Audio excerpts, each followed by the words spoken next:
김지의 돌직구쇼에 오신 여러분 반갑습니다. 김지희입니다. 저는 오늘도 이곳 광화문 청계광장에 나와 있습니다. 오늘은 무더웠던 지난주보다 다소 선선한 아침 날씨입니다. 하지만 낮부터는 다시 기온이 한낮 여름 날씨처럼 무덥다고 하니까 참고하시기 바라겠습니다. 이른바 북한의 냉면 비방 발언에 문재인 대통령은 어제 유화적인 메시지를 냈습니다. 이럴 때일수록 남북이 하나 돼야 한다. 방법을 찾아보자라는 유화적인 메시지를 냈는데, 그런데 조금 전 북한이 강력한 메시지를 내놨습니다. 남북 합의로 비무장돼 있었던 지역을 북한군이 진출해서 요새화하겠다라는 구체적인 발언까지 한 겁니다. 김여정이 남북 공동연락사무소 건물을 붕괴시키겠다라는 협박성 발언이 있은 지 하루 만에 북한군이 요새화하겠다라는 구체적인 얘기까지 꺼낸 겁니다. 남북관계 어디로 갈까요? 잠시 후 이야기 나눠보죠. 저는 비가 오나 눈이 오나 매일 아침 이곳에서 여러분을 기다리겠습니다. 김지의 돌직구쇼 지금 라이브로 시작합니다. 잠깐만요.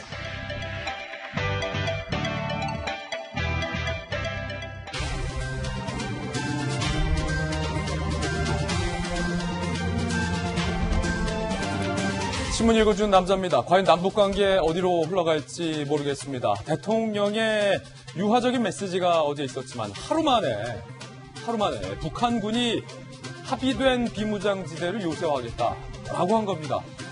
과연 정말로 북한군이 행동으로 옮길 것인가? 그때 우리 정부의 대응은 무엇인가? 오늘 조간신문 함께 하시죠. 먼저 동아일보입니다. 거여 법사위원장 단독 선출, 야당에서는 포커라는 말이 나왔습니다. 지금 보이시는 이 사진 한 장이 모든 것을 설명해 주는 것 같습니다. 민주당이 단독 본회의를 열었습니다. 그리고 법사위를 포함해서 기재위, 외통위, 국방위 등등 주요 6개의 상임위원장을 모두 민주당이 단독으로 표결을 강행하면서 가져갔습니다. 야당에서는 이렇게 항의를 하고 있습니다. 무슨 죄를 지었길래 법사위를 강탈하나라며 말입니다. 야당에서는 헌정사나물 5점이다 라고 반발하고 있는 상황입니다. 잠시 후에 이야기 나눠보죠. 다음 신문입니다. 이번에 한국일보입니다. 북한의 파탄 경고에도 돌파구 찾자, 인내와 절제 카드를 문재인 대통령은 내밀었다. 한국일보 쓰고 있는데, 북한이 무력 도발을 암시했습니다. 하지만 대통령은 그러지 말고 우리 이럴 때일수록 남과 북끼리 경제협력하자, 경협하자라고 제안했습니다. 그런데 대통령의 이 발언 하루 만에 북한이 조금 전 북한군이 성명을 냈습니다. 노동신문에. 요새화하겠다. 남북 군사합의, 판문점 합의 등등으로 양쪽의 GP는 철거된 상황입니다. 철거한 GP를 다시 세우기라고 하겠다는 건지 잠시 후에 이야기 나눠보겠습니다. 다음 신문입니다. 이번엔 중앙일보입니다. 21번째 부동산 대책, 수도권 대부분 조정 대상 지역으로 묶을 듯, 다시 말해서 수도권 대부분의 지역을 대출 규제를 강화할 거다라는 전망이 중앙일보에 나왔습니다.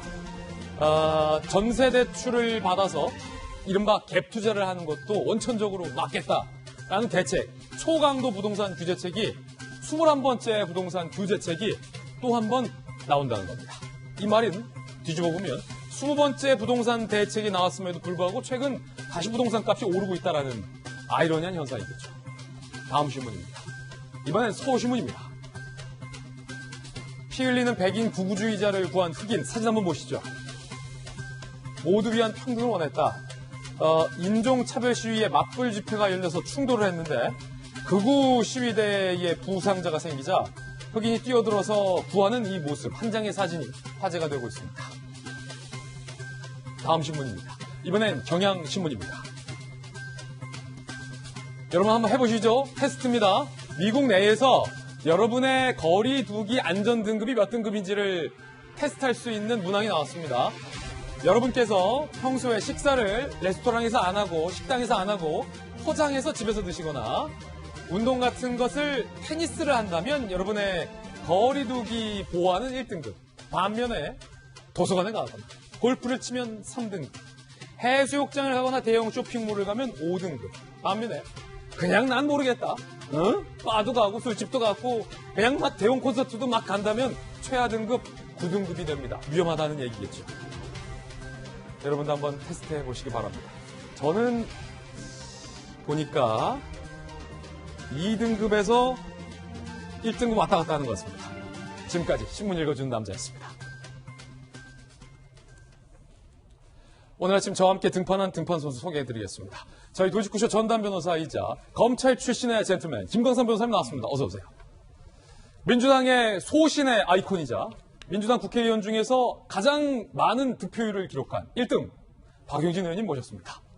판사 출신의 고시 3관왕을 패스한 국회의원 출신의 고승덕 변호사님 모셨습니다.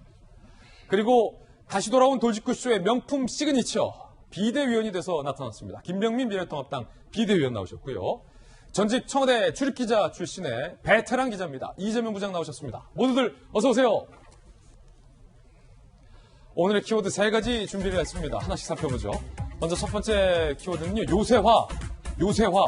대통령의 유화 메시지 하루 만에 북한군이 비무장지대를 다시 우리 군이 차지하겠다. 이른바 요새화하겠다라는 경고와 협박을 냈습니다. 하루 만에. 두 번째 키워드는 사랑해. 창녕의 계부가 학대한 딸을 사랑한다라고 밝혀서 논란입니다. 사랑했는데 그렇게 학대했습니까? 세 번째 키워드는 법사위. 거여가 법사위를 가져갔습니다. 6개 상임위도 가져갔습니다. 논란입니다. 잠시 후 이야기 나누겠습니다. 김재호 도시구쇼 오늘 톱뉴스로 문을 열겠습니다.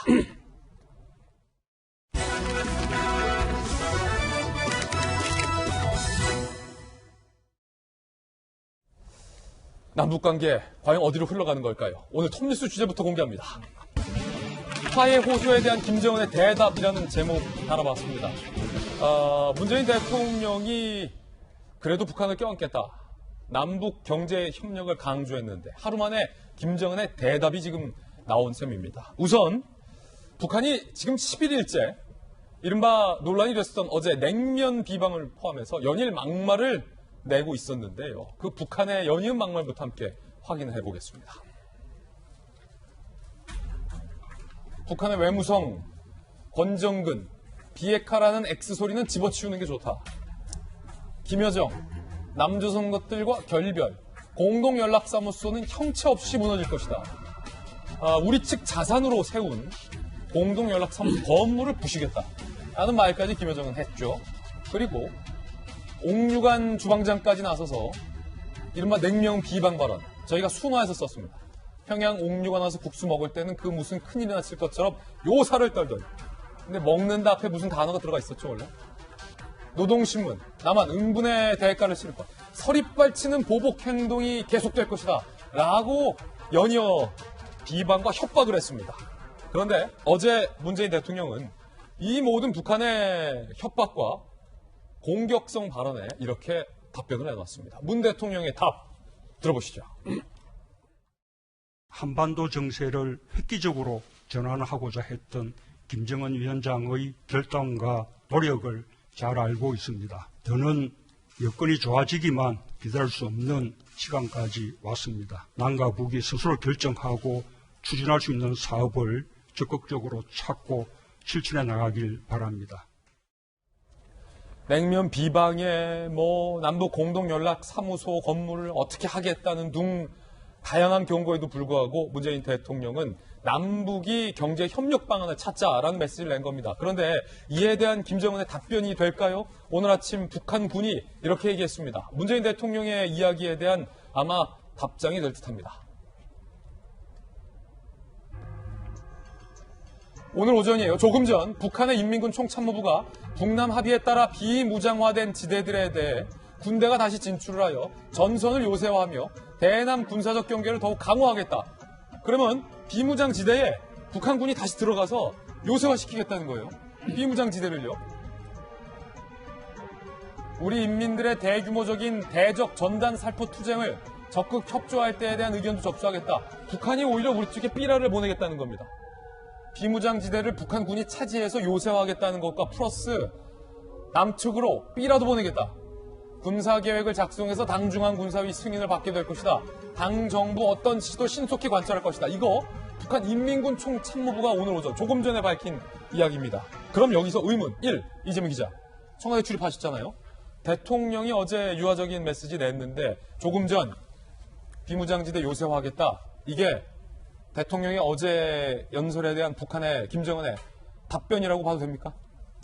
글쎄요, 어제 대통령 연설한 답변보다는 지금 김여정의 담화문 이후 지난 4일 이후 계속 나왔던 그리고 김여정 부부장이 앞으로의 대적 행동의 모든 그 행사권을 총참모부에 넘기겠다 이렇게 말했기 때문에 사실 거기에 대한 총참모부의 답변으로 봐야겠죠. 총참모부에서 일단 아까 밝힌 것처럼 비무장지대를 다시 요새화하겠다. 군사력을 다시 거기에 증강시키겠다. 그리고 남쪽에 삐라를 뿌리겠다. 이 두 가지 얘기 뭐냐면 결국 2018년도 4.27 판문점 선언 그리고 9.19 군사합의를 모두 파기하고 무력화하겠다. 이런 의미겠죠. 그러니까 지금 남한의 반응과 무관하게 우리는 이미 끝났다. 이걸 다시 한번 이제 확실하게 얘기한 게 아닌가 그렇게 생각이 듭니다. 그렇군요. 김여정이 지시한 것에 대한 이행이라 하더라도 대통령이 어제 그럼에도 불구하고 우리 잘해보자. 그러지 마라. 잘해보자. 우리 한때 좋지 않았느냐. 라는 발언을 한 다음 날에 꼭 이렇게 요새환이 전다이니 이런 말 해야겠습니까? 그러니까 결국은 지금 남한의 한국의 반응은 전혀 우리한테 중요하지 않다는 점을 분명히 한 것 같고 자, 대통령의 발언 이거였죠. 지금 북한이 거의 뭐 막말을 열흘 이상 계속 이어가고 있는 상황이고 계속 긴장을 높여가고 또 우리는 파국이다 끝났다 결별됐다 이런 얘기를 계속 강조하고 있는 상황에서 어제 대통령이 이제 처음으로 발언을 내놓았죠. 그 발언의 핵심을 제가 볼 땐 두 가지로 요약됩니다. 하나는 자신도 참 기대가 컸는데 어쨌든 북미 관계, 남북 관계가 진전되지 않은 것에 대해서 아쉽다. 하지만 지금 무조건 여건을 기다릴 수 없으니 우리가 할 수 있는 걸 해보자라고 다시 한번 대화를 계속 이어가면서 우리가 할 수 있는 걸 다시 한번 해보자. 이렇게 경협, 교류, 협력 이런 것들 다시 한번 얘기를 한 건데 전 뭐 대통령이 지금 북한의 지속적인 막말 공세 그리고 파상 공세에 대해서 지금 내놓으시는 메시지가 많지 않기 때문에 얼마든지 다시 북한에게 유화 제스처를 할 수 있다, 이런 개인적으로 생각을 합니다. 근데 문제는 그 원인을 두고 여권에서 생각하는 그 원인이 뭔지 이건 좀 생각을 해봐야 될 것 같습니다. 지금 계속 여권은 상황이 이렇게 몰린 게 대부분 우리가 오히려 대북 전달을 제대로 막지 못해서 우리의 책임이 크다. 혹은 미국이 제대로 협조하지 않아서 미국이 제재 일변으로 갔기 때문이다. 이렇게 계속 사실 지금 남북은 뭔가 해보려고 하는데 주변 상황이 제대로 되지 않기 때문에 이렇게 주장을 하는데 사실 비핵화 협상이 2년간 아무런 소득이 없고 무력화된 건 어떻게 보면 북한의 책임이 훨씬 큰 거죠. 예. 이미 싱가포르 하노이 회담이 별다른 성과가 없었던 것 자체가 미국에서 끊임없이 북한에게 어떤 비핵화의 로드맵을 내놔라라고 했지만 한 번도 북한이 제대로 제시한 적이 없죠. 따라서 좀 본말이 전도된 게 아닌가 이런 생각은 들고 따라서 이 원인이 뭔지 북한에 대해서도 좀 얘기를 해야 할 필요가 있지 않을까. 그러니까 북한이 핵을 포기할 마음이 없는 상태에서 더 이상 뭐가 진전될 수 없다는 걸 북한도 분명히 알고 거기에 대해서 북한도 뭔가 답을 내놔야 할 그런 상황이 아닌가 하는 생각은 분명히 듭니다. 그렇군요. 사실 지난번 저희 돌직구쇼에 출연해서 박용진 의원께서 여당 의원 중에서는 유일하게 북한의 김여정을 향해서 종이떼기 한 장에 이렇게 예의 없이 행동하면 그만큼 북한 체제에 대한 자신감이 없는 건 아니냐라는 정말 속 시원한 돌직구를 김여정에게 날려주셨던 박용진 의원님 오늘 나오셨는데 어제 특히 옥류관 주방장의 이 냉면 비방말까지 나왔어요. 특히나 우리 대통령은 이거 지금 탁 참고 하면서 그래도 경협하자라고까지 했는데 이제는 남북 공동 연락사무소 건물도 붕괴시키고 비무장화된 곳에 북한군을 보내서 요새화해서 차지하고 우리 쪽에 전단도 보내자라고 지금 하고 있습니다. 오늘도 혹시 돌직구 발언 준비하신 게 있습니까? 북한의 옥류관 냉면 무서워서 먹겠습니까? 그러니까요. 이제 리성권 지금 이제 외무성 부상인가 그렇죠?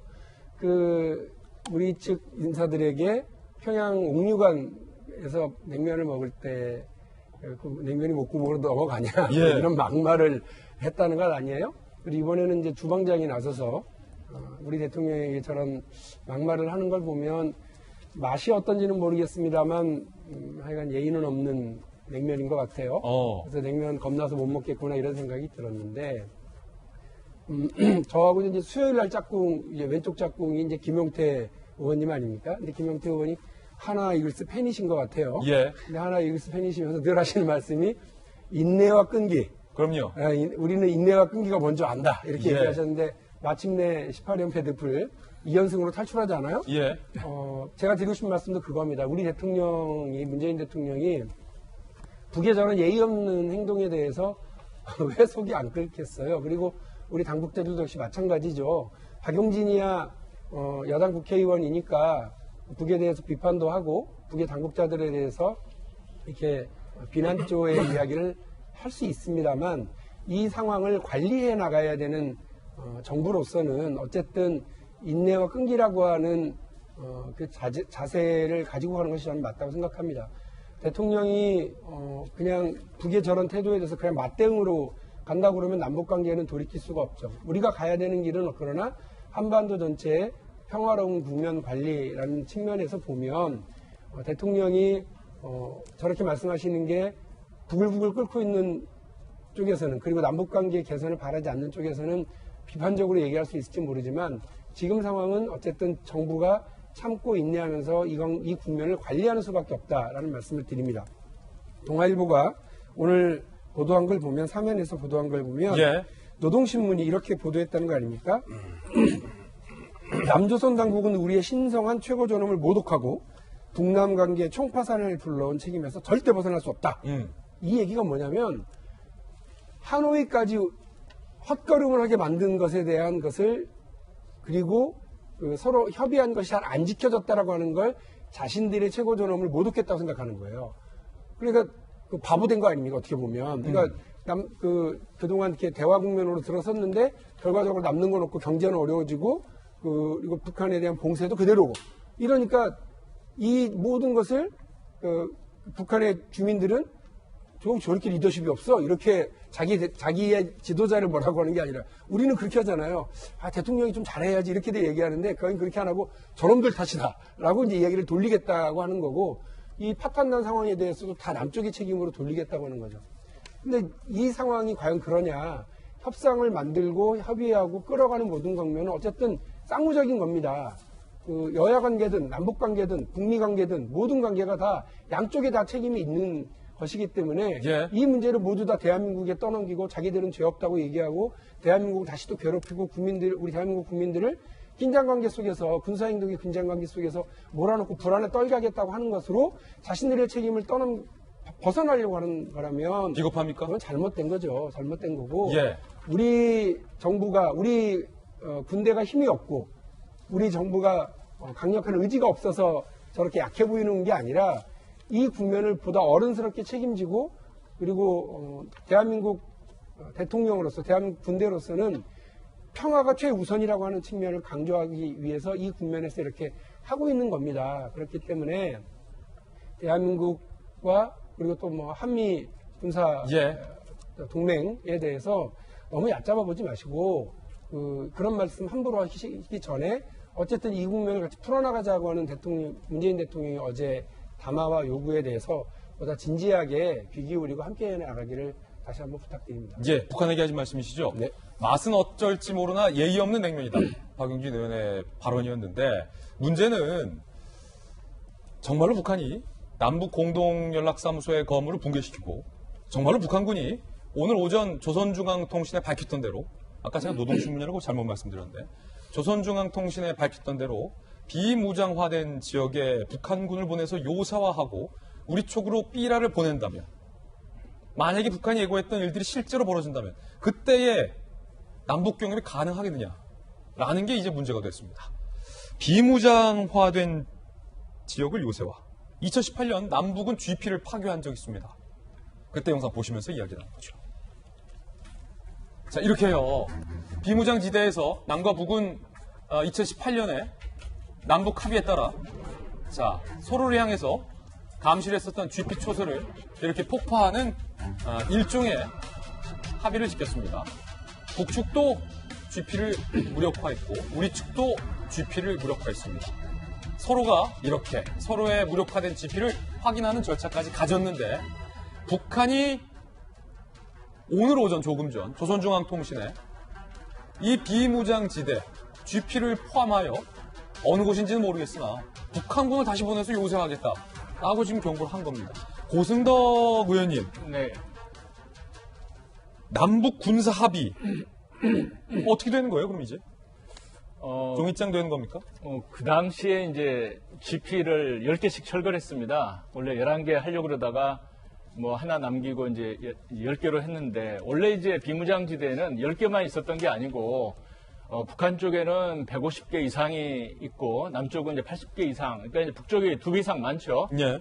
똑같은 이제 숫자대로 그냥 10개씩 철거했는데, 그러고 나서 이제 하노이 그 북미 정상회담이 이제 성과없이 끝나기 때문에 이제 중단돼서 지금까지 온 건데요. 이번에 이제 북한군 그 인민군 총参谋부 그 성명 내용이 아직 명확하지는 않은데 만약에 철거된 10개를 다시 복구한다 하게 되면 뭐 그럴 수도 있다고 봐요. 그런데 이제 항상 그 비무장지대에서 문제되는 건 뭐냐면 그 북한군이 중화기를 비무장지대 반입하는 거 원래는 이제 경찰 수준으로 이제 어떤 경화기 여기까지는 이제 보통 용인이 되고 뭐 권총차고 헌병들이 왔다 갔다 옛날에 했던 거 이런 것들은 괜찮은데 그 본격적으로 이제 중화기를 가지고서 지피뿐만이 아니라 이렇게 무장을 시키게 되면 이건 굉장히 그 위험한 건데 지금 어느 수준까지 지금 북한군이 할지는 아직은 이제 알 수 없다고 보고요. 어디까지나 이제 그 10개 철거도 저는 좀 상징적이었다고 봅니다. 10개 철거 자체가 이제 뭐 어떤 군사적 위협이 현재 감소됐다 실질적으로 이렇게 보기는 어려운 상황인데 제가 볼 때는 어떻게 보면 이제 미국에서 경제 그 제재를 풀어주지 않아가지고 금강산 관광 재개 안 되죠, 개성공단 재개 안 되죠 이런 부분인데 그동안 이제 북한에서 미국과 잘 이렇게 회담이 진행될 때는 이 남쪽에다가 너네들은 이제 중재자도 필요 없고 왜 나서느냐 하면서 아주 무시하는 이런 행동을 취했다가 결국은 이제 미국에서 이제 제재 안 풀어주고 남북 경제협력이 안 되다 보니까 화는 이쪽에다 내는 거죠 지금 국면이. 그래서 이게 이제 저는 판단할 때 아직 최악은 아니라고 봅니다. 왜 그러냐면 미국이 풀어주지 않았기 때문에 사실 화를 미국에 내야 되는 거거든요. 그래서 옛날에 보면은 뭐 트럼프 대통령한테 이런 표현이 적절한지 모르겠습니다만 북한 표현들은 뭐 늑다리라 그러면서 막 공격하려 했는데 예. 이번의 특징은 트럼프 절대 공격하지 않고 있습니다. 그래서 그런 면에서는 북미 간의 어떤 대화 불씨를 살려놓는 움직임 남아있다 저는 이렇게 보고 싶고요.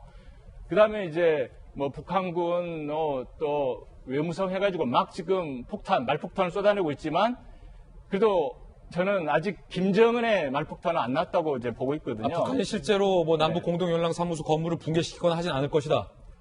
그래서 연락사무소는 붕괴시킬 수 있습니다. 폭파할 수도 있어요. 그럼 안 되는 거잖아요. 군사합의 위반이잖아요. 근데 이미 이 판문점 회담에서 우리가 제일 중요하게 생각했던 건 뭐냐면 문재인 대통령이 이제 그 선언 후에 그 기자회견 하면서 강조했던 대목이 완전한 비핵화라는 단어를 3번을 쓰면서 이게 성사됐다는 식으로 이제 이렇게 그 포장을 해주셨는데 이번에 가장 중요한 완전한 비핵화 문제가 아니고 비핵화는 X소리다라고 일단 때리고 시작을 하는 거거든요. 그렇기 때문에 어떻게 보면은 이 풍선 전단 날리고 이런 부분들은 좀 지엽적인 거고 핵심을 일단 북한에서는 지킬 의사가 없다고 전제하고 들어가는 거기 때문에 합의는 지금 중요하지 않은 상황이 돼버렸다는 말씀이세요? 예, 그러니까 큰 틀이 지금 흔들리고 미국도 안 건드리면서 아니 그러면 뭘 믿고 북한이랑 남북 교역을 합니까? 이런 합의조차도 지키지 않는데. 그러니까 북한에서는 왜 미국 눈치 보면서 할 걸 안 하느냐 하지만 사실 우리 정부는 풀어주려고 했죠. 그랬더니 작년인가요? 결국 미국에서 금강산과 개성공단은 제재 외로 둘 수 없다. 이게 단정을 하는 바람에 그다음에 진행이 안 되고 있는 거거든요. 어떻게 보면 닭이 먼저냐 달걀이 먼저냐 지금 맞물린 상황인데 결국은 이제 계속 치킨 게임처럼 가는 것처럼 보이지만 저는 아직 어떤 대화라든가 어떤 되돌아가는 불씨는 아직 살려놓고 있다 이렇게 보고 있습니다. 그렇군요. 지금 북한이 공동사무소를 폭파하는 등의 행위가 나와도 대화의 불씨는 살아있다. 네. 어쨌든 패널 개인분들의 개인 의견이라는 말씀 다시 한번 드리는데 북한 주민들의 반응도 오늘 보도되고 있습니다. 함께 보시죠. 노동신문에 북창탄관연합기업소 소속 돌격대원의 대화가 소속이 되는데 자, 돌격대원, 연락사무소가 형체도 없이 무너지는 비참한 광경 보게 될 것이라는 대목이 통쾌하더군. 다른 돌격대원, 미친 X에겐 몽둥이 찜질이 제격이다. 연락사무소인지 뭔지 하는 것을 콱 폭파해 해치웁시다. 라는 일화까지 소개가 되고 있습니다. 그 와중에 여권에서는 이게 다 미국 탓이다 라는 반응도 나왔습니다. 들어보시죠.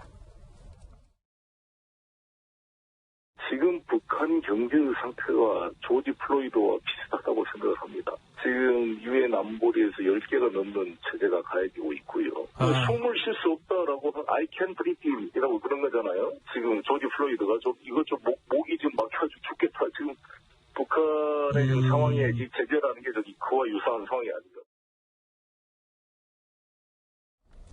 자, 그리고 정세현 전 장관도 미국 탓을 했습니다.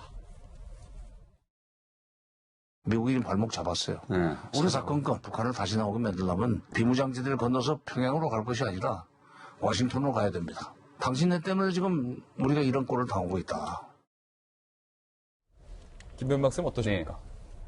일단 송영길 의원의 비유가 조금 적절치 못하다는 생각이 드네요. 그러니까 조지 플로이드라고 하는 이 북한 흑인 청년의 사망 사건은 인권에 관련된 문제인데 그걸 대북 제재에 비유할 수 있는가? 사실은 이런 인권에 관한 문제를 이야기하기 시작하면은 북한에서 안타깝게 이 북으로부터 사망하게 된 오토 원비어의 이야기를 끄집어내지 않을 수가 없게 되기 때문에 오토 원비어. 이런 얘기들을 끄집어내는 게 과연 송영길 의원이 적절했는가라는 생각이 들게 되고요. 지금 일각의 여권 내에서는 대북전단 살포를 금지하는 법안을 만들어야 된다고 수차례 언급한 바가 있지 않습니까? 그래서 지금 대통령부터 정부가 나서서 이런 대북전단 살포 금지 등에 대한 얘기를 하고 있습니다만 결과적으로 북이 원하고 있는 것이 무엇인지는 분명해 보이는 형국이 됐다고 생각을 합니다. 지금 우리가 이 김여정 부부장의 담화를 통해서 모든 것들을 보게 되는데 김여정이라는 인물이 좀 주목할 필요가 있다고 보는데요.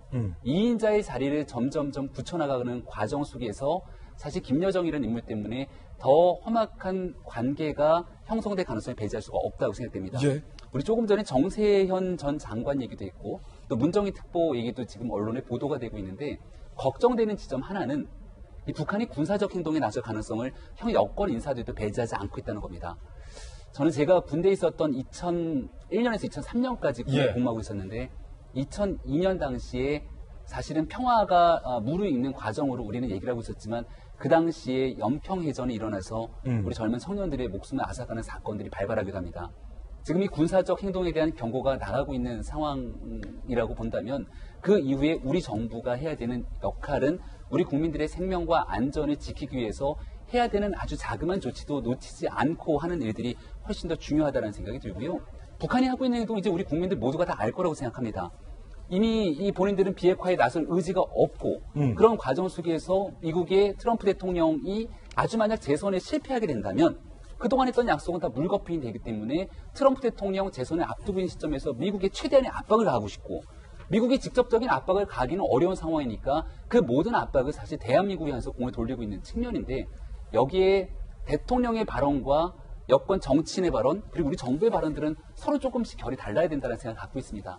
문재인 대통령이 유화적으로 나간다면 최소한도로 우리의 국방부라든지 우리의 정부 그리고 우리의 여권 정치인들은 더 강력하게 이 상황에 대해서 예의주시하는 모습을 보여야 되는데 모두가 다 북한에 끌려다니는 모습처럼 한 목소리 내게 되는 게 과연 대한민국의 외교 안보에 대해서 적합한 행동인지를 다시 한번 좀 돌아보는 계기가 됐으면 좋겠습니다. 자, 오늘 이 문제와 관련돼서 우리 패널분들 개개인의 다양한 의견도 전해드리고 있는데 김광삼 변호사님, 막말의 폭파 위협까지 나왔잖아요. 폭파 위협까지. 이 가운데서 김태년 원내대표도 그렇고 또 여권의 한 단체에서도 그렇고 북한 금강산 등에 대해서 우리 국민을 관광 보내겠다라는 얘기도 지금 나왔는데 한 가지가 걱정되는 것은 금강산을 관광하다가 우리 국민이 사망한 사건에 대해서 피살된 사건에 대해서 북한의 사과도 못 받았는데 지금 폭파 위협까지 있는데 우리 국민 안전합니까? 거기 가도? 근데 제가 볼 때 이제 본질적인 우리가 생각을 좀 고민해야 할 때가 왔다고 봐요. 그러니까 지금 개성공단이나 금강산 관광을 조속 재개한다고 그래서 과연 북한이 만족을 할 것인지. 근데 사실 뭐 우리가 개인적으로 그냥 할 수 있는 문제도 아니에요. 물론 금강산 관광 같은 경우에는 이제 관광이기 때문에 뭐 별도로 볼 수 있겠지만 근데 제가 뭐 정말 요즘 북한의 어떤 남한에 대한 공격, 특히 자기는 자기 나라에서 최고 존엄을 모욕했다고 하는데 이제 한국에 있는 최고의 대통령을 굉장히 모욕하는 언사가 사실은 인내심이 좀 한계를 드러낼 정도로 이게 막 가고 있거든요. 그러면 우리가 굉장히 좀 본질적인 면을 좀 생각해봐야 한다고 합니다. 저는 제가 볼 때는 지금 한국 정부나 여당에서 이제 삐라와 관련해서 법을 만들고 제재하겠다고 하면서 북한 달래고 있잖아요. 그리고 관광 보내겠다고 이렇게 얘기를 하면서 달래고 있는데 이걸로 될 것인가? 삐라랑 관광으로 될 것인가? 그렇죠. 이게 본질적인 측면에서 그것까지는 되지 않을 거라고 봐요. 그럼 북한이 생각하는 건 또 다른 게 있을 거라고 보고 지금 북한의 이런 언사들 전체적으로 보면 마치 한국에 의해서 사기를 당했다는 그런 생각을 하고 있는 것 같아요. 그러니까 김정은 불러내가지고 뭐가 잘 되는 것처럼 해놓고 결국 해준 게 없다는 거 아닙니까? 그러면 사실 지금 상황에서 만약에 이대로 만약에 북한이 계속적으로 이제 일단 뭐 군부한테 다 넘겼다는 거 아니에요. 그럼 군사적 어떤 행동이 어떤 형태로든 있을 가능성이 큰데 그 수위에 따라서 만약 수위가 굉장히 우리를 안보를 위협할 정도로 엄청난 수위로 돼버리면 문재인 대통령하고 김정은 위원장이 남북 정상회담 했던 그 이전으로 돌아가 버리는 거예요. 그렇지만 지금 현 정부에서 가장 중요한 건 뭡니까? 뭐 경제 그런 것도 있지만 가장 중요한 건 한반도 평화 프로세스단 말이에요. 그러니까 이걸 깨지 않기 위해서 정말 인내심을 한계를 가지면서 굉장히 노력을 하고 있다고 봐요. 그런데 사실 저러한 노력들이 본질적인 측면을 보고 하는 것이냐. 결과적으로 저런 어떤 달리기식으로 일시적인 그런 것들이 남북 관계를 개선하는데 저는 도움이 되지 않을 거라고 보거든요. 그러면 결과적으로 우리가 실효적인 걸 어떻게 할 것인가가 근본적인 문제로 들어가야 한다는 거죠. 물론 굉장히 그렇게 가면 굉장히 어려워질 수도 있어요. 그렇지만 오히려 원칙론적으로 돌아가면 또 일이 쉽게 풀릴 수도 있다고 봅니다. 그래서 그냥 뭐 피상적으로 뭘 해주고 뭐 안 해주고 이런 것들은 사실은 근본적으로 남북 관계에 좀 도움은 될 수 없을 것이다. 저는 그렇게 봅니다. 예, 물론 이제 판단은 여러분께서 해주시라 보고 패널 개인분들의 개인적 견해까지 전해드렸습니다. 이번엔 저희가 준비한 두 번째 이슈입니다. 창녕에서 10살 의붓딸을 학대하고 가뒀던 아버지가 이렇게 얘기를 했습니다. 딸을 많이 사랑한다 라고 딸의 이름까지 불렀습니다. 들어보시죠. 딸에게 미안하지 않으십니까? 정말 미안합니다. 아이가 그 욕조물에 담겼다는데 심한 학대는 인정 안 하시나요? 욕조에 담근 거는 그런 적은 없습니다, 진짜. 아이를 괴롭힌 이유가 뭡니까? 한 번도 남의 딸을 생각해 본 적 없고 대딸을 생각하고 아이도 많이 사랑합니다. 친모랑 같이 학대를 하셨나요? 그저 미안할 뿐입니다. 친모랑 같이 학대를 하셨나요? 애한테 밥은 왜 안 주셨나요? 이 모든 게 제가 가정을 제대로 돌보지 못한 저의 잘못입니다. 죄송합니다. 의붓딸의 이름까지 불렀지만 의붓딸을 보호하기 위해서 저희는 그 부분을 방송하지 않기로 결정을 했습니다. 박용진 의원님, 네. 딸을 사랑한다, 내 딸처럼 여긴다. 경찰이 선처로 호소했던 의붓아버지의 발언 들어보셨는데 내 딸처럼 여긴다는 아버지가 세상에 어떤 자기 딸을 목줄을 채우고 가두고 학대하고 고문하고 밥도 안 줍니까? 아마 구속영장 이제 청구를 하고 그에 대해서 이제 심사를 하러 들어가는 과정인 것 같은데 기자들이 물어보니까 물어보는 기자들보다 더 뭔가 이렇게 건조하게 감정 싫지 않고 그냥 이렇게 외운 듯이 준비한 듯이 대답을 하는 느낌이네요. 그러니까 본인이 했던 행동과 가장 극적으로 이렇게 대비되는 단어인 아이를 사랑한다라고 하는 말을 쓴 것을 들으면서 얘 좀 뭔가 이렇게 좀 씁쓸함을 넘어서서 이렇게 화가 나고 분노스러운 그런 감정을 갖게 됐었거든요. 예. 이제 어쨌든 관련 재판부의 영장 담당 판사는 구속을 시켰고 관련해서 더 수사를 해야 된다고 판단한 것 같고요. 국민적 감정도 마찬가지입니다. 아이들을 이렇게 폭력에 방치해놓고 또 폭력을 가했던 그 사람에 대해서 엄중하게 처벌해야 된다고 생각을 합니다. 관련된 비슷한 다른 사건들도 연일 보도되고 있던데요. 우리 아이들에 대한 사회적 관심, 방치되고 학대받고 있는 아이들에 대한 사회적 관심과 보호를 위한 노력들, 제도적인 노력들도 있어야 되겠고 이미 밝혀지고 수사가 되고 있는 사안에 대한 엄중한 처벌도 역시 동시에 진행되어야만 하겠다는 생각입니다. 아이를 사랑하는 방법, 옛날에는 체벌도 있었다고들 다들 우리 사회가 믿고 있었는데요.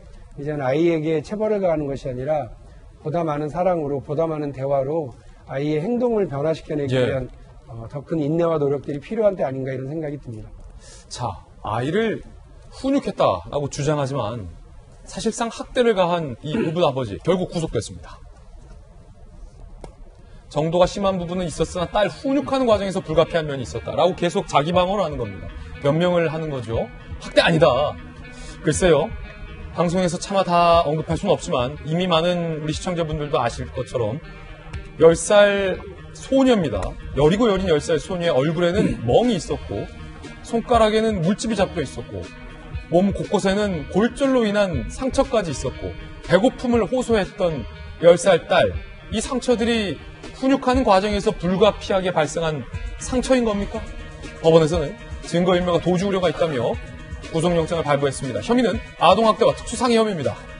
고승덕 의원님 판사님 하셨잖아요. 네. 판사님 하시다 보면 피의자들이 각종 해명과 변명, 자기 입장을 주장할 텐데 조금 전에 이 의붓 아버지의 발언 들어보셨잖아요. 내 딸을 사랑한다. 네. 아직도 많이 사랑한다.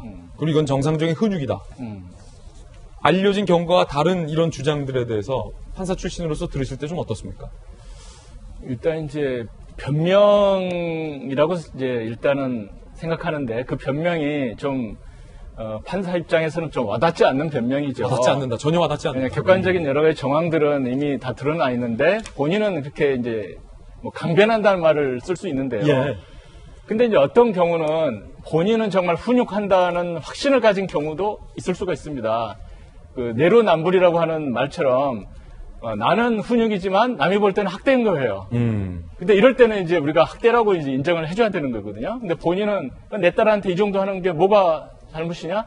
내 딸이니까 때릴 수도 있지? 이렇게 하지만 사회적으로는 이게 어떤 폭행이고 무슨 그 훈육 정도를 넘어서는 그런 것일 수가 있는데 그 요즘 이제 뭐 이 창녕도 그렇고 여러 가지 지금 이제 아동 학대 사건들이 발생하고 있는데요. 그런 것들 보면은 최근에 나타나는 그 많은 경우가 미성년자가 그 출산하거나 거의 뭐 20살 전후에 해가지고 이를 돌볼 수 없는 상태. 그러니까 본인도 자기 인생을 정말 진로를 책임지기 정말 어려운 상황에서 애까지 있어서 힘든 이런 경우가 지금 많이 나타나고 있어요. 그러니까 우리 사회에 좀 사각지대라고 할 수가 있는데요.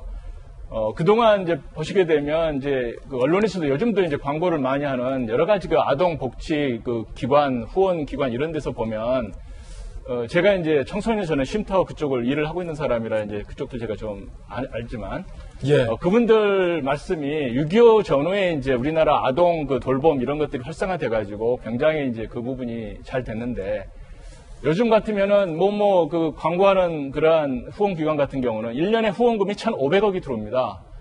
그런데 막상 우리나라에서는 거의 다 어린이들 그런 복지 부분을 정부가 다 거의 다 막아주고 있어요. 그러니까 거의 다. 그러다 보니까 우리나라에서 더 이상 어린이 아동 복지 사업을 하기가 힘들어져 가지고 이제는 뭐 난민 사업, 무슨 아프리카 무슨 사업 하면서 점점 밖으로 나가고 있는데 어떤 후원기관에서는 심지어 우리나라 아동 사업을 접겠다고까지 했다가 저희 쪽에서 그래도 청소년 이 부분은 아직도 그 미자립 이 부분이 심각하기 때문에 도와달라 해가지고 이제 국내 사업 철수 안 하는 뭐 이런 상태인데요. 분노도 하고 화도 나고 가슴도 아픈 부분이 있지만 아직도 제가 볼 때는 우리나라의 이 그 아동 그리고 미혼모 돌보는 이 부분이 미흡하다는 게 이 사건으로서 증명이 된다고 봅니다. 그래서 그런 면에서 사회적으로도 좀 접근할 필요가 있다고 저는 그렇게 생각하고 있습니다. 예. 자, 그런가 하면 또 의붓 아들을 학대한 사건이 나왔습니다. 함께 보시죠.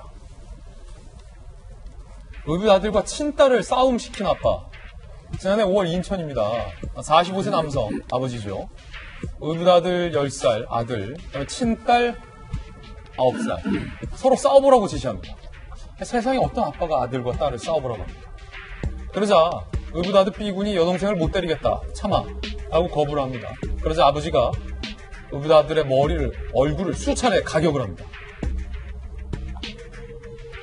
그런데 이 아버지는 지난 2018년에도 왜 간식만 먹느냐며 아들의 뺨을 수차례 폭행했던 전력이 있습니다. A씨는 아동학대 혐의로 기소가 됐고요. 징역 6개월을 검찰은 현재 구형을 한 상황인데 A씨의 주장은 싸움놀이 시킨 적 없다. 의붓 아들의 상처는 딸이 때려서 생긴 것이다 라고 주장을 하고 있습니다. 동생 안 때리자 아버지가 화내며 때렸다. 전에도 아버지와 싸움놀이해서 맞은 적이 있다 라고. 하지만 B군은 진술했고요. C양은 아버지가 싸움놀이 하자고 했는데 오빠는 안 하고 싶다고 했다. 아버지가 시켜서 어쩔 수 없이 오빠 얼굴 때렸고 아버지도 몇 대 때려서 상처가 났다라고 아이들은 다 솔직하게 얘기를 하고 있는 겁니다. 아이들은. 재판부. B군 등의 진술이 구체적이고 피해 사진도 진술했고 죄책이 무겁다. 아버지에게 징역 8개월을 선고했는데 김관선 변호사님 검사 출신이시잖아요. 징역 8개월. 8개월 살고 나와서 다시 이 아이들에게 돌아간다면 창녕에서도 결국은 다른 가족, 위탁 가정에 맡겼다가 다시 돌아와서 이런 학대가 이어질 수도 있는 문제고. 그냥 8개월 갖고 되겠습니까? 근데 사실 검찰이 또 구형을 6개월밖에 안 했더라고요. 거기서 한 2개월 높여서 법원에서 이제 8개월을 선고를 했는데 그 내용이 뭐 이렇게 사실 알려진 것보다 재판부 입장에서는 좀 가볍게 보지 않았나 그런 생각이 그렇군요. 들어요. 그런데 사실 이 내용을 조금 들어가서 보면 이 아이가 사실은 이 의붓 아버지가 자기 이제 아내와 결혼을 합니다. 근데 결혼한 이듬해 아내가 다른 남자의 아들을 또 낳아요. 그러니까 굉장히 본인 입장에서는 화가 나겠죠. 근데 결과적으로 보육원에 애를 보냈다가 8년 만에 다시 데려옵니다. 근데 8년 만에 다시 데려온다는 것은 서로 이제 부인하고 다 협의가 됐을 거 아니에요. 그런데 사실 애 입장에서 보면 애가 무슨 죄가 있습니까? 아, 8년 만에 다시 데려온 거군요. 네, 다시 데려왔어요. 근데 이 아이 입장에서 보면 자기가 태어나고 싶어서 태어난 게 아니잖아요. 그러니까요. 설사 지금 뭐 의붓 아버지하고 친엄마 사이에 사이가 안 좋다 하더라도 그것은 둘 사이의 문제고 둘의 어떤 사생활 관한 문제거든요. 그런데 보육원에서 데려왔으면 애를 잘 키워야 하는데 계속 자기하고 와이프하고 난 딸하고 계속 싸움을 시키는 것서 싸움도 그냥 싸움이 아니고 싸움 놀이를 시키는 거예요. 그러니까 제가 볼 때는 이것은 뭔가 약간 유장을 한 것 같아요. 예. 법적으로 문제가 안 되게. 예. 나중에 아동학대 문제 되면 나 우리 놀이를 한 것이지 사실 학대한 게 아니다. 또 사실 또 법정에서도 그렇게 주장을 한 걸로 나와 있습니다. 그렇지만 그 피해 아동의 어떤 진술이었지 딸도 아니 아빠가 시켜서 예. 나는 정말 하기 싫은데 어쩔 수 없이 때렸다 그런 얘기를 하고 있어요. 그러니까 자기가 때리게 되고 하면 이게 아동학대 문제가 될 수 있으니까 간접적으로 그걸 빙자해서 딸과 아들을 싸움을 시켜서 딸이 그 의붓 아들을 때리게 하는 이런 아주 좀 비열한 방법을 쓰지 않았나 싶습니다. 그래서 뭐 형량을 보면 물론 이제 상처가 얼마나 났는지 모르겠지만 그 과정을 보면은 이건 정말로 아주 죄질도 나쁘고 비열하죠. 예. 그래서 사실 뭐 그냥 징역 8개월 이게 너무 형이 작다 그런 생각이 드는데 모르겠어요. 이제 재판부 자체에서는 이제 8개월 정도면 충분하다 이렇게 생각했는지 모르겠습니다. 김병현 박사님, 저는요, 네. 검찰과 우리 재판부 판사님들이 아이의 관점에서 한번 생각을 해보면 어떨까라는 상상을 했는데, 8년 만에 다시 찾아온 아빠한테 이런 학대를 받았잖아요. 네. 그리고 우리 앞서서 가방 속에 가둬져서 사망한 아이 사건이나 이번 창녕에 학대당한 사건 같은 경우도 아이들이 부모로부터 벗어날 수가 없었어요. 오죽하면 이 아이가, 창녕 아이 같은 경우는 10살 소녀가 골절로 몸이 아픈데 옆집에 지붕을 타고 넘어가서 모르는 사람한테 구해달라고 그렇게 손을 내밀었겠습니까? 징역 8개월? 글쎄요. 너무 짧지 않습니까? 또 아이들의 입장에서 무섭잖아요. 사건의 공통점을 보면 가해자로 볼 수 있는 부모는 끝끝내 사건에 대한 이 내용을 부인하죠. 그런 적이 없다고 얘기를 하고 있고. 근데 정작 중요한 내용은 아이들이 진술에서 일관성 있게 나오고 아이들이 학대를 당하거나 하지 않았으면 나오기 힘든 굉장히 구체적인 얘기들이 쏟아져 나오는 겁니다. 특히 이 지금 인천지법의 사건 같은 경우에는 친딸에게도 의붓아들, 그러니까 오빠에게 손짓검을 하라고 시켰다는 거잖아요. 그럼 이 아이에게도 씻을 수 없는 사실은 또 다른 아동학대가 진행되고 있는 거거든요. 그러니까 이런 일에 대해서 우리는 예방에 관한 측면이랑 그리고 그 뒤에 대응에 관한 측면 두 가지를 좀 나눠볼 필요가 있는데 때만 되면 나오는 것이 사실 이 문제에 대해서 아동학대 전수조사해야 된다. 그리고 그때 나와서 후루룩 모든 것들을 훑고 지나가지만 또 시간이 지나게 되면 이 문제가 언제 그랬냐는 듯 나오게 되는 부분들이 우리 사회 뉴스를 계속 이어지게 만드는 것 같습니다. 오늘도 뭐 한 조간신문을 보다 보니까 전문 칼럼을 쓰신 분이 예산에 관한 측면이라든지 우리 사회에서 아동 전문 기관에 대해서 너무 관심이 적은 것 아니냐. 그러니까 사건이 발생할 때만 나가서 목소리를 높이지 근본적인 대처를 만들기 위한 노력들이 부족하다는 얘기들을 많이 하게 됩니다. 그리고 이 예방에 관한 측면들도 좀 지켜다볼 필요가 있겠다는 생각이 드는데요. 조금 전에 고승덕 의원님이 말씀 주셨던 굉장히 중요한 지적이 미혼모라든지 그리고 이 사회에서 아이를 낳고 키우는데 굉장히 어려움을 겪고 있는 수많은 사람들에게 어떻게 어머니가 되고 아버지가 되는지에 대한 교육이 굉장히 필요합니다. 제가 아이를 낳고 키우면서 그 일본 영화인데요. 그렇게 아버지가 된다라고 하는 영화를 보면서 굉장히 좀 마음이 먹먹하고 많은 생각을 가졌던 적이 있습니다. 그냥 낳고 기른다고 아버지가 되고 어머니가 되는 게 아니라는 것은 대한민국에 있는 무수히 많은 부모라면 다 똑같이 인지하고 있을 상황으로 봅니다. 특히 창녕 아동 사건 같은 경우를 보니까 기사 달랑 말미에 그런 얘기가 있더라고요. 코로나 문제 때문에 다들 집안에서 이 온 식구가 모여 있다 보니까 거기에 대한 극도의 스트레스가 커졌다라고 얘기를 하게 되는데 이런 문제 속에서 스스로 고민하고 문제를 해결하지 못하는 가정들이 지금도 많이 있을 거라 생각합니다. 이렇게 개별 가정이 해결하지 못하고 있는 아동학대 등에 대한 많은 애들에 대해서 국가 지자체가 나서서 해결할 수 있는 노력이 필요하고 사건이 벌어질 때만 부랴부랴 나서는 게 아니라 근본적인 처방과 대책을 마련할 수 있는 조치들을 좀 가졌으면 좋겠습니다. 네, 안타까운 소식 전해드렸습니다. 이번엔 저희가 준비한 세 번째 이슈입니다. 함께 보시죠. 거대 여당의 큰 자랑 그 후라고 제목을 달아봤습니다.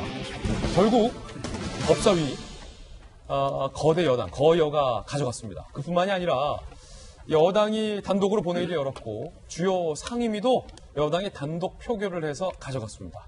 야당에서는 그냥 전체 상임위 다 가져가라 라고 항의를 하고 있는 상황입니다. 무슨 일이 있었는지 영상으로 만나보시죠.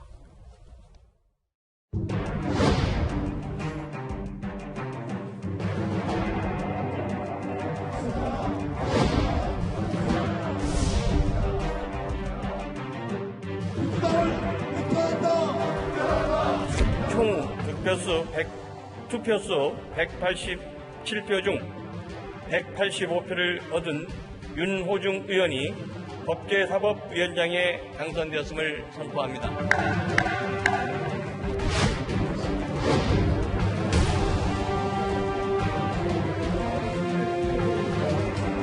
저희들 18개 상임위 다 내놓겠습니다. 성자의 저주, 권력의 저주를 부디 잊지 마시기 바랍니다.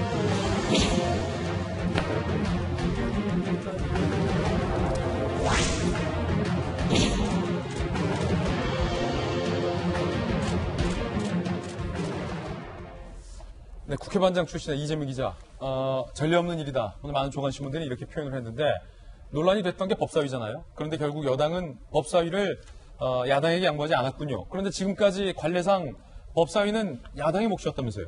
그렇죠. 지금까지 관례 언제부턴가 봤더니 이제 17대부터입니다. 2004년 17대 국회가 출범하고 나서 그때 이제 열린 우리당이 이겼었죠. 당시 여당이 이제 큰 다수당이 됐었고 그때 처음으로 야당의 법사위원장을 넘겼습니다. 그건 다시 얘기해서 오늘 더디더라도 좀 같이 협치를 하자 이런 분위기를 이제 지금 현재 민주당이 어떻게 만든 거죠. 그런데 하다 보니까 사실 법사위가 상원 같은 역할을 하는 거죠. 그러니까 단순히 자꾸 체계를 보고 이런 게 아니라 어떻게 보면 상임위에 통과된 법안까지도 법사위에서 다시 심사를 해야 되고 야당 법사위원장이 그것을 안건 올리지 않으면 아예 처리가 안 돼서 본회의에 올라가지 못하게 되고 이런 일이 반복되다 보니까 다시 이제 지금 민주당에서는 법사위만을 우리가 꼭 가져와야겠다. 그래야 법안 처리 속도를 높일 수 있겠다. 이래서 지금 가져간 건데 실제 근데 18대 19대 그러니까 다시 얘기해서 이명박 박근혜 정부 때 민주당이 야당일 때도 그때 민주당에서 법사위원장을 맡았습니다. 사실 그때도 저도 이제 국회 출입했었지만 뭐 박영선 의원 그리고 이상민 의원들이 법사위원장을 맡아서 사실 여러 법안들이 그러니까 당시에 이제 여당이었던 지금의 통합당이 좀 추진하고자 했던 법안들이 많이 이제 법사위에 막히고 했었는데 결국 그게 어떻게 보면 이제 협치 정신으로 계속 남아왔던 거죠. 그 법사위가 뭐 여당일 때는 쉽게 해서 뭐 월거들 하고 있고 야당일 때는 견제를 하고 이런 건 좀 아닌 거잖아요, 사실은. 근데 그런 측면에서 좀 민주당이 좀 무리하게 법사위원장을 갖기 위해서 결국은 이제 단독으로 상임위원장을 처리했는데 실질적으로 얘기해서 민주화 이후에 단독으로 원을 구성하는 건 이번이 처음인 거죠. 그래서 분명히 이제 민주주의 우리나라 헌정사에 민주주의에 좀 역행하는 그런 하나의 전례를 만든 게 아닌가 이런 생각이 듭니다. 지금 야당에서는요, 법사위뿐만 아니라 6개 상임위를 민주당이 단독으로 가져간 것과 관련돼서 이제 공수처 문제도 있고 그렇다면 조국 수사도 있고 야당에서는 검찰과 법원을 장악을 하려는 거 아니냐라고 의심하고 있던데 그건 무슨 얘기입니까? 지금 방금 전에 말씀드린 것처럼 사실 법사위원장을 야당 몫으로 넘긴 건 어떻게 보면 협치의 상징이었던 거죠. 그리고 이번 국회가 끝나고 이제 총선이 끝나고 국회가 출범하고 대통령이 여야 원내대표를 모았을 때도 그때 협치를 그냥 강조했습니다. 그러면 어떻게 보면 특히나 이번 이제 21대 국회가 민주화 이후 어느 때보다 여당의 덩치가 커졌죠. 그러니까 슈퍼 여당이다 이렇게 말까지 하고 있는데 덩치가 커진 만큼 어떻게 보면 법사위 말고는 견제사는 사실상 없는 거죠. 실질적으로 야당이 법사위원장을 갖는다 하더라도 실제 뭐 저희가 지난해 패스트트랙을 통해서 이제 선거법이라든지 공수처법이 통과된 걸 봤지만 실질적으로 법사위를 야당이 갖고 있어도 얼마든지 이제 그 패스트트랙의 법안을 올려서 법사위를 거치지 않고 본회의에서 통과할 수 있습니다. 물론 그러기 위해서는 이제 시간이 좀 필요하죠. 숙려 기간이 있기 때문에 뭐 거의 1년 가까이 이제 시간이 필요한 그런 문제가 있지만 어쨌든 지금 현재 180석에 가까운 범여권에서는 사실 뭐 법안 처리는 문제가 없죠.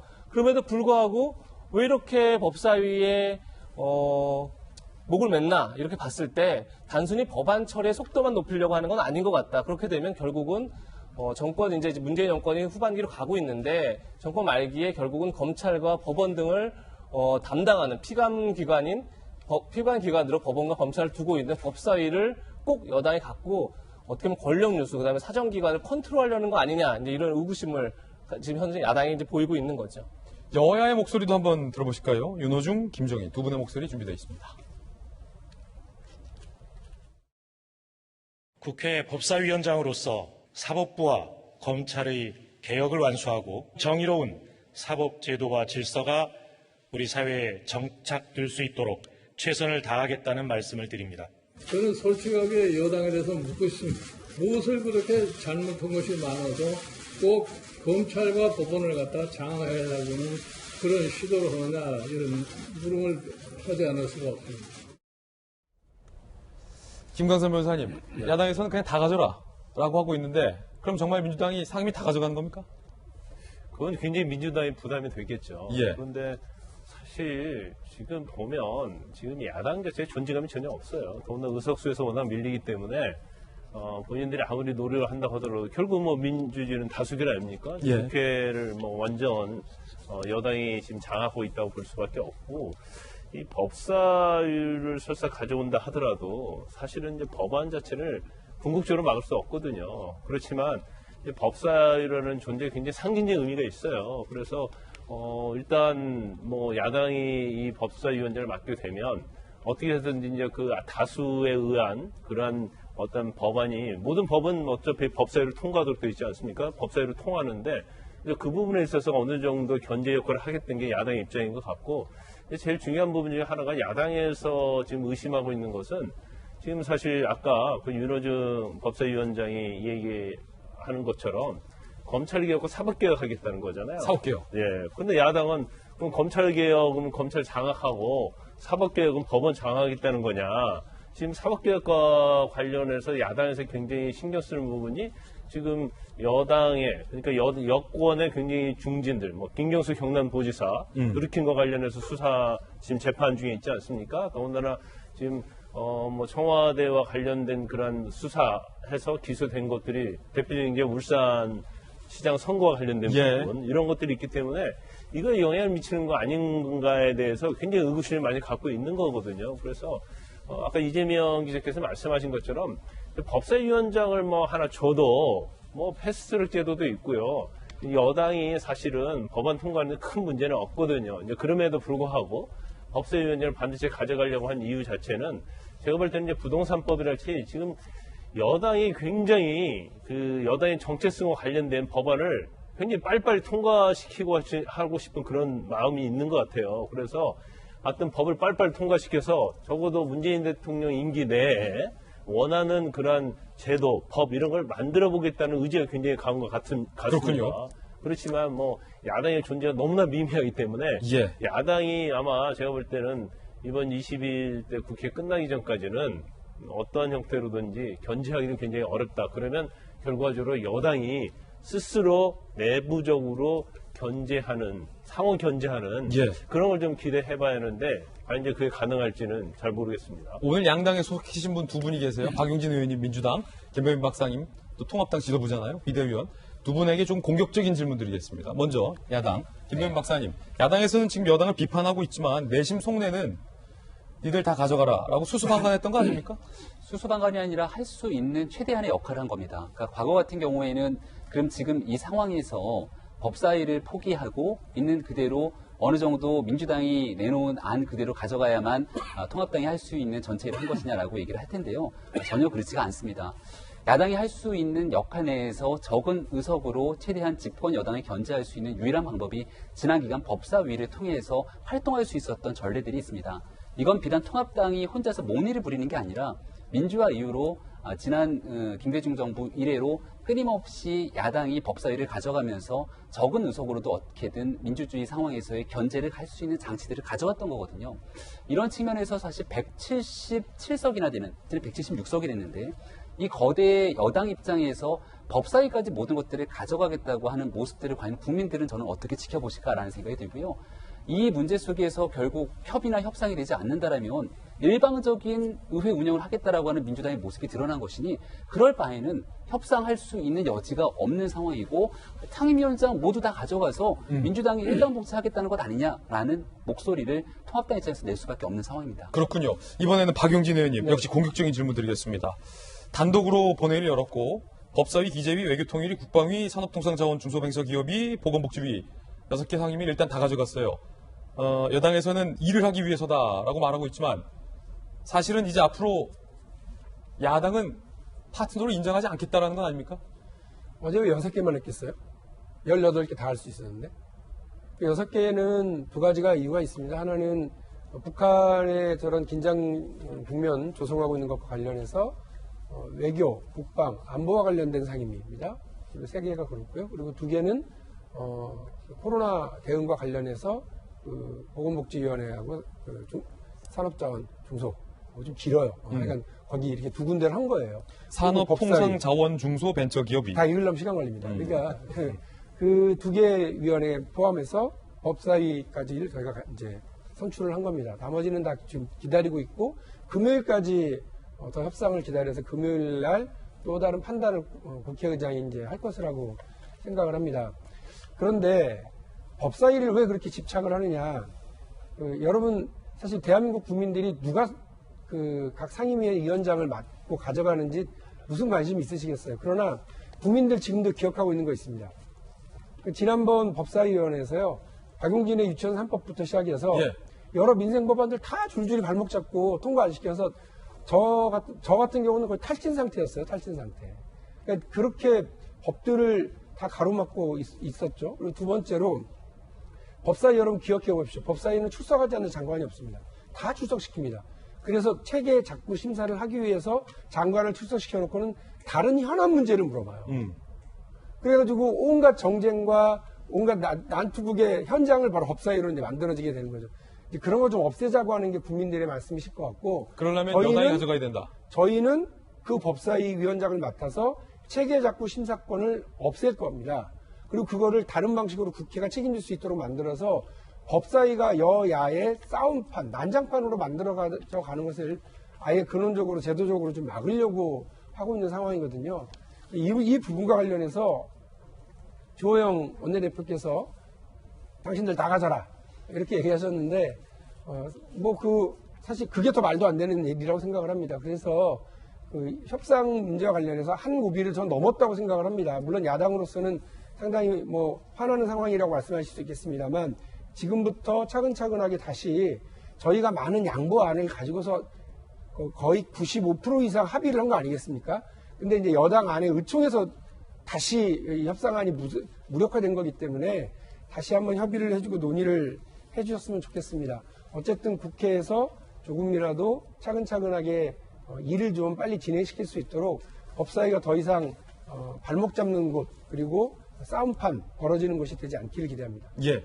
문재인 대통령이 제일 좋아하는 말씀이 역지사지라고 저는 알고 있습니다. 근데 지금 이 문제를 보면 뭔가 통합당이 야당이 되고 나서 목례를 부리는 듯한 모습으로 비춰지지 않을까 걱정이 되는데 지난 시기를 한 2008년도 있었던 18대 국회 모습으로 돌려보게 된다면 오히려 의석이 굉장히 적었던 더불어민주당이 행했던 국회 모습들과 지금의 모습들이 꽤나 비교되는 상황이 아닐까 생각이 되고요. 지금 통합당 입장에서는 저희가 거듭 말씀드리면서 국정에 협조할 수 있는 부분들은 절대적으로 협조하기 위한 노력들을 하겠다라고 지금 김종인 비대위원장부터 많은 얘기를 끄집어내고 있습니다. 지금 현재 상황에서 가장 중요한 국정 현안의 과제라는 건 코로나19 위기 대응이라고 하고 있고 그 코로나19 위기 대응하기 위해서 3차 추경안까지도 지금 현재 이 정부 입장에서는 야당에게 협조를 요구하고 있는 상황 아니겠습니까? 근데 이런 방식으로 일이 진행이 되게 된다면 의석이 적은 야당 입장에서는 국정에 협조를 하면서 같이 손을 잡고 의회 운영을 하고 싶어도 같이 갈 수 없는 길을 계속 내몰게 되는 상황으로 방치하는 것은 아닌가라고 하는 의구심이 들 수밖에 없는 지점이라고 저는 생각을 합니다. 이 법사위원회가 가지고 말씀하셨던 것처럼 여러 가지 안 좋았던 오래된 관행들이 있는 건데 그 관행들을 가지고 체계 작부 심사에 대한 조정이라든지 문제는 얼마든지 야당 법사위원장에게 몫을 내어주고 난 다음에 논의 대상이 될 수 있는 지점이라고 봅니다. 그리고 지금 문제가 되고 있는 건 우리가 지난해 패스트트랙 과정을 통해서 봤지만 얼마든지 힘의 의석을 가지고 밀어붙이려고 하면 갈 수 있다는 걸 충분히 다 봤던 상황이거든요. 또 그렇게 지난 기간 동안 패스트트랙을 보여줬던 게 민주당의 역할이기도 하고요.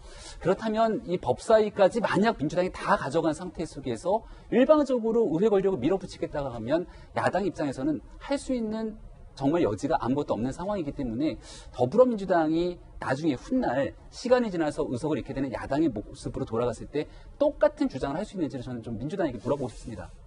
아까 패스트트랙 얘기하셨는데 국민들이 그 지긋지긋해 하잖아요.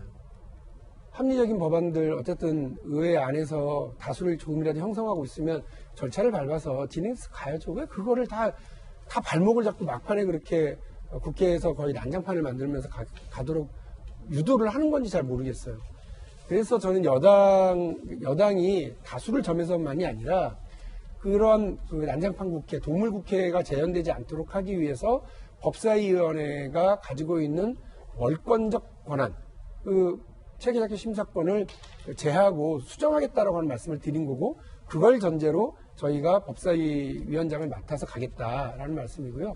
2008년 얘기하셨는데 어때요? 그때 다시 생각해봐도 안 좋죠. 제가 생각해도 저희가 야당일 때 법사위원장 가지니까 안 좋은 거 많더라고요. 역지사지 해보니까. 그래서 그런 일들이 다시 벌어지지 않도록 하는 것이 맞다고 생각하고요.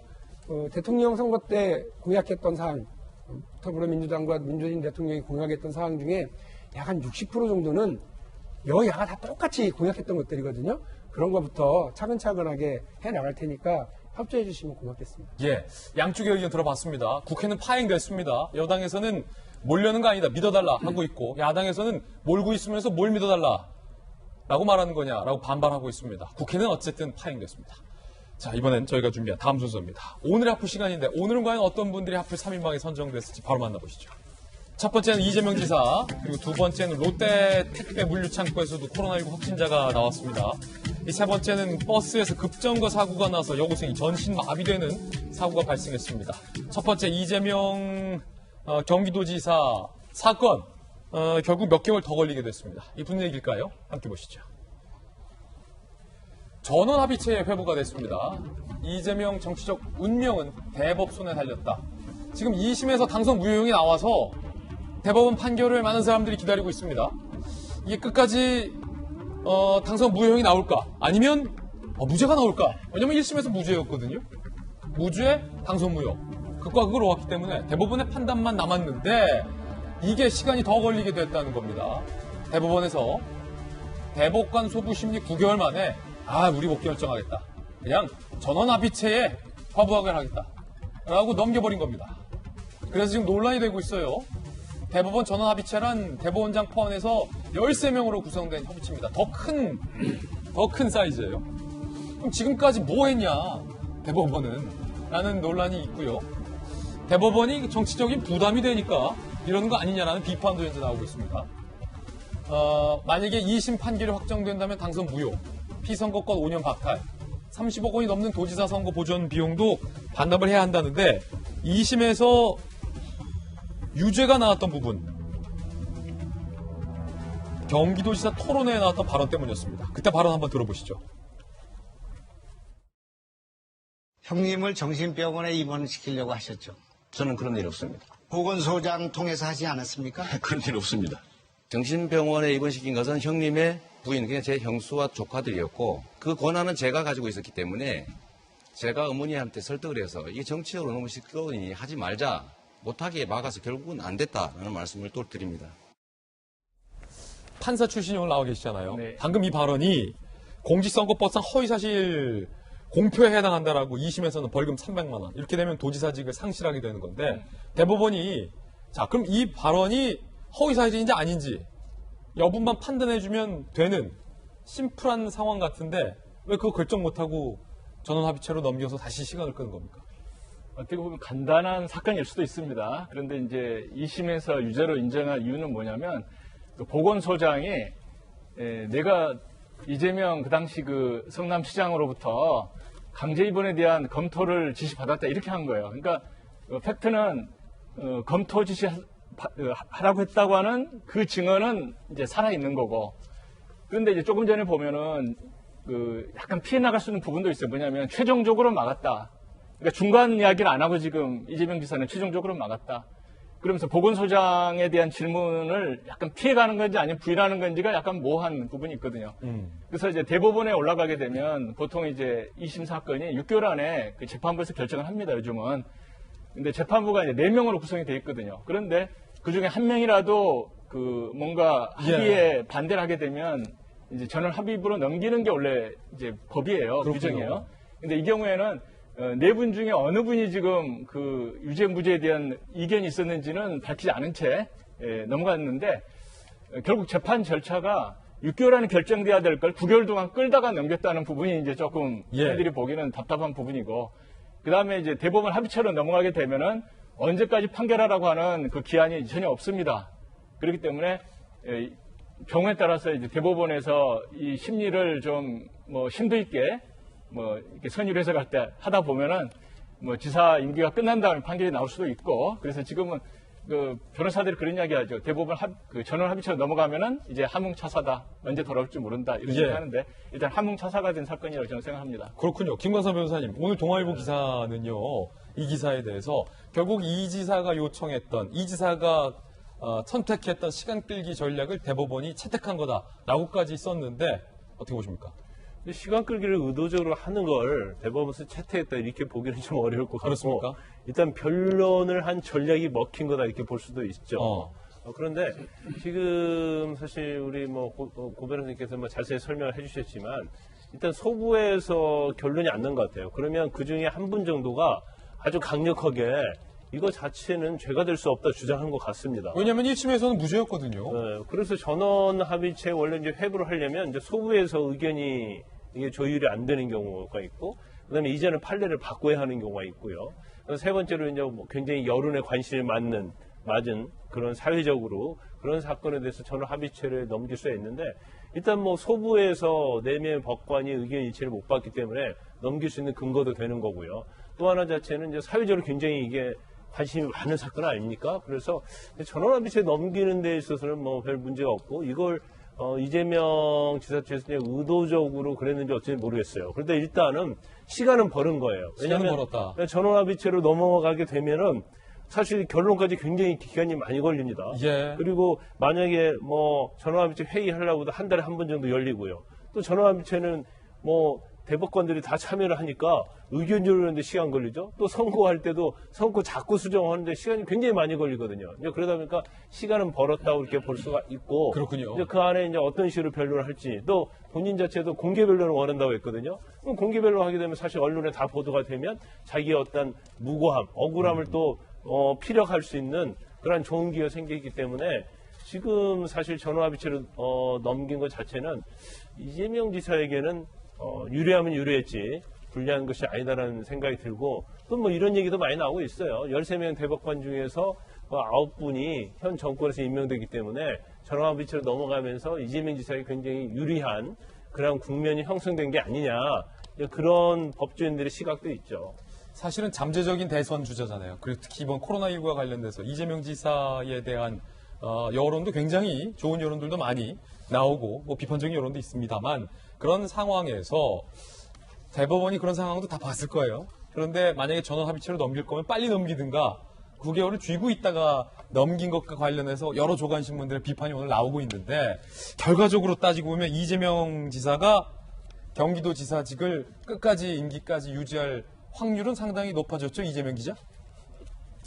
글쎄, 그건 진짜 대법원에서 전원 합의체에서 논의할 거기 때문에, 아직 임기가 지금 2년 이상 남았기 때문에, 2년간 남았죠. 지금 2년간을 끌 것이냐. 사실은 그렇게 끌 사안은 아니라고 봐야겠죠. 왜냐하면 내용 자체는 그렇게 복잡하지 않습니다. 어떻게 보면 1심도, 그러니까 저 토론에서 발언 자체는, 약간 문제가 있는 거죠. 왜냐하면, 그러니까 직권남용을 다 아니라고 양쪽 1심도 2심도 맞습니다. 다시 얘기해서 시장이 우범자에게 대해서 정신질환이 우려된다 그러면 병원에 입원시킬 수 있는 권한이 있는 거죠, 기본적으로. 근데 어쨌든 이재명 당시 성남시장일 당시에 형의 강제 입원에 대해서 보건소장한테 한번 그런 방안이 있는지 마련하라는 건 팩트입니다. 그 자체는 이제 팩트로 지금 법원도 인정하고 있는 거죠. 그래서 그런데 불구하고 이제 본인은 전혀 거기 관여하지 않았다고 얘기한 게, 자, 우발적으로 그냥 그 토론을 과정에서 나온 실수냐? 아니면 고의적인 거짓말이냐. 이게 사실 가장 핵심 쟁점인 거죠. 그런 점에서 어떻게 보면 뭐 그 쟁점 자체는 그렇게 복잡하지 않다. 다만 이제 그것을 어떻게 볼 것이냐에 대해서 소부에서 대법관들 의견이 갈렸다. 그래서 이제 다시 지금 전원합의체 넘긴 건데 전원합의체에서도 분명히 이제 변론 절차를 거쳐야겠죠. 왜냐하면 나머지 이제 그 나머지 8명의 9명이죠. 9명이 사실 이 내용 자체를 계속 변론까지 있었던 게 아니기 때문에 하지만 뭐 그 일정 자체 2년간을 끌 정도로 복잡한 상황이니까 그렇진 않아 보이고 따라서 뭐 신문마다 약간 의견이 달라 보이던데 연말에 날 수도 있고 아니면 내년 초에 날 수도 있고 그래서 임기를 다 채우고 판결이 나올 가능성은 높진 않다고 저는 그렇군요. 생각합니다. 예. 이 판결에 따라서 만약에 무죄가 된다면 2심을 뒤집는다면 이재명 지사는 바로 대권행위 장애물이 없어지는 거고 만약에 2심과 같은 직상실형이 나온다면 대권에 크나큰 걸림돌이 하나 나오는 크나큰이 아니라 못 나오는 거죠. 그야말로 이게 지금 뭐 300만 원 이상 벌금형이 나오면 2심처럼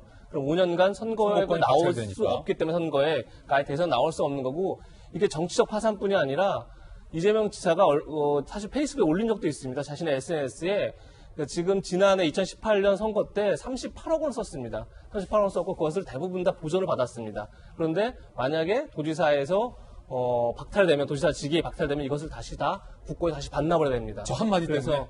그렇죠. 그래서 경제적 파산까지 걱정을 하는 상황이고 본인도 그 얘기를 직접 쓴 적도 있습니다. 그래서 사실은 이게 뭐 간단치가 않네요. 간단치가 않기 때문에 소부에서 넘긴 게 적절하냐 아니냐 논란이 좀 있지만 어떻게 보면 한 사람의 정치적, 경제적 운명이 달렸기 때문에 소부에 의해 달라서 이제 결국은 전원합의체에 어떻게 보면 이재명 지사의 운명이 지금 맡겨져 있는 거죠. 소부에서도 갈렸다라는 것은 이재명 지사의 운명을 쥐고 있는 일이 상당히 논쟁적이다라는 얘기이기도 한 만큼 과연 이 판결이 어떻게 나올지 좀 지켜봐야 될 것 같습니다. 첫 번째 악플이었고요. 두 번째 악플은요. 코로나19와 관련돼서 서울시에서 룸살롱에 대해서는 집합금지를 해제했습니다. 그런데 클럽 등등, 헌팅포차 등등에 대해서는 여전히 사실상의 운영 중단에 가까운 조치를 유지하고 있어서 논란이 되고 있습니다. 왜 룸살롱만? 함께 보시죠. 서울시 룸살롱만 해제. 안철수 대표는 제정신이냐라고 입장을 냈고요. 서울시 어제 오후 6시부터 룸살롱은 집합 제한에서 완화했습니다. 미술관, 박물관, 도서관은 운영이 아직 중단돼 있어요.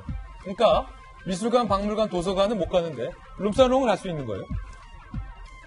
이유가 침 덜 튀어서. 서울시 관계자는 세계일보와 인터뷰에서 활동도와 밀접도 측면에서 상대적으로 비말 전파력이 낮은 룸살롱 등 일반 유흥시설에 먼저 적용을 한다. 클럽은 아직 안 되는데 룸살롱은 방 안에서 몇몇이 먹기 때문에 비말 전파력이 낮다라고 서울시 관계자가 설명하고 있는 겁니다. 그러지 안철수 대표는 제정신이라고 얘기를 하고 있습니다. 김병인 박사님, 네. 이게 자 이걸 어떻게 보냐에 따른 건데, 네. 야, 그 룸 있잖아요.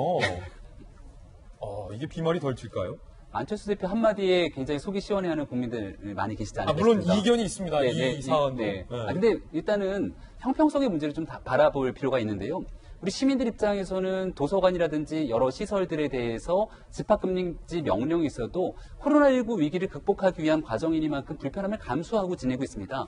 근데 이 룸사롱 같은 경우는 저는 잘 모르겠는데 여기 안 가면 되는 거 아닌가요? 지금 가야 되는 우선순위들이 있는 거잖아요.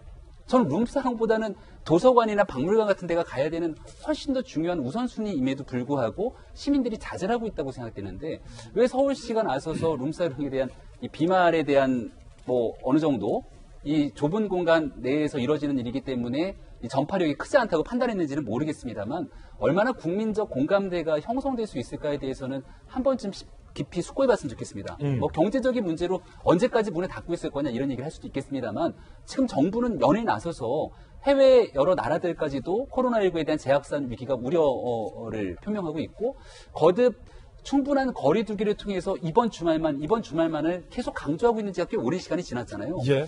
그런 측면이라면 왜 굳이 나서서 괜한 오해를 살 법한 이런 얘기들을 서울시가 끄집어내는지 특히나 꼭 살펴봐야 되는 건 우리 대한민국이 코로나19 위기로부터 거의 어느 정도까지 조정되는 상황이 왔을 때 이태원에서 있었던 그 클럽의 집단 감염이 지금 대한민국에 엄청난 위기를 초래했던 점 왜 서울시가 이런 생각을 안 하는지 저는 잘 이해가 되지 않습니다. 그렇군요. 박용진 의원님, 네. 어떻습니까? 지금 룸살롱은 비말 전파력이 다른 뭐 클럽이나 이런 데보다 좀 덜 하다라는 서울시 관계자의 설명이 김변 박사 말로는 뭐 이해되진 않는다는 거예요?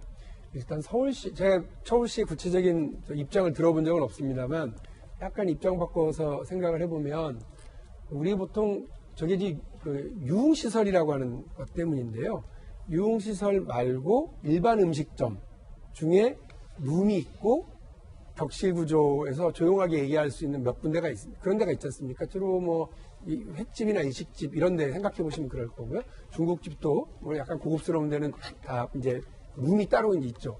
그런 데서 한 서너 시간 정도 저녁 만찬을 즐기는 경우와 룸사롱에서 한 두세 명 정도가 앉아서 술을 마시는 경우를 아마 이렇게 그냥 형식적으로 비교를 했었을 것 같은. 예. 그게 그거다. 예, 그러면 서울시 공무원이 그게 그거고 이게 이건데 뭐 이렇게 생각할 수 있지만 왜 우리가 굳이 이거를 일반 음식점과 유흥시설로 나눴었는지를 좀 생각을 해보시죠. 유흥이 있잖아요. 예, 그렇죠. 그러니까 이게 일반 음식점에서도 역시 술을 마시기는 합니다만 그것은 어쨌든 핵심적으로는 그게 음식점입니다. 근데 우리 의식주를 해결하고자 하는 서비스 공간이고 유흥시설이라고 하는 것은 이런 그 의식주를 해결하기 위한 기본시설이라기보다는 말씀하신 것처럼 서로 즐기고 뭐 이렇게 하기 위한 공간으로 규정을 해놓은 거거든요.